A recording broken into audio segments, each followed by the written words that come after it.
Did you know that there are places of worship in India which either does not allow men or women to visit? Well, that's true. And while it is done in the name of customs and tradition, we cannot help but dive deeper into this debate, whether these practices are discriminatory or no. Hi, this is Himashri Bhattacharya. And this is Suman Chetri, and we are representing Nyayalogy. There are many such places in India which does not allow the entry of women in the places of worship. Lord Kartikeya Temple. In Pushkar, it is said that the women who dare to enter the temple are cursed and not blessed. Hence the ban on women's entry. Haji Ali Dargah in Mumbai, where the entry of women are restricted according to the Shariat law into the shrine, which is a grave. The Bombay High Court has recently held that it is in contravention to the Constitution of India. In Lord Ayyappa Temple of Sabarimala, it is believed that the deity is an eternal celibate, which is why women of menstruating age are not allowed to come near him.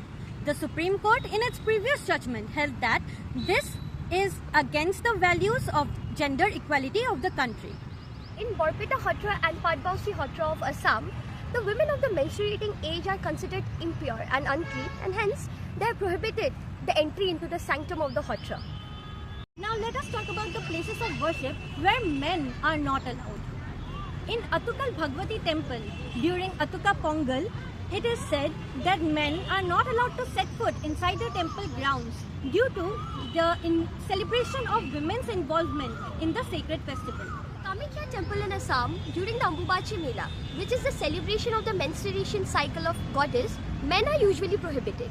Also in Kumari Temple in Tamil Nadu and also Brahma Temple in Pushkar, the married men are not allowed due to some customs and legends. What does our constitution say regarding this?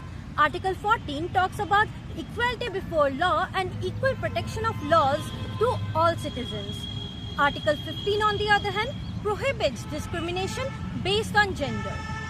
Article 25 of the Constitution says that, subject to public order, health and morality, everyone is entitled to the freedom of conscience and right to profess, practice and propagate any religion.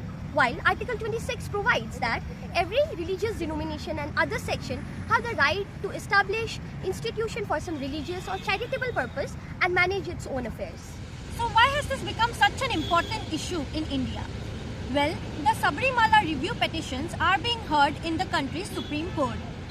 The main focus is on the issues such as the scope of Article 25 of the Constitution, the extent of its judicial review, and the use of the word morality in the Article 25 and 26 of the Constitution of India, and whether the Article 26 of the Constitution of India is subject to the provisions of Part 3 of the Constitution of India. The Solicitor General of India, Mr. Tushar Mehta, during an argument said that if the religion is not interfering in the matters of the state should also not interfere in the matters of the religious affairs of the people.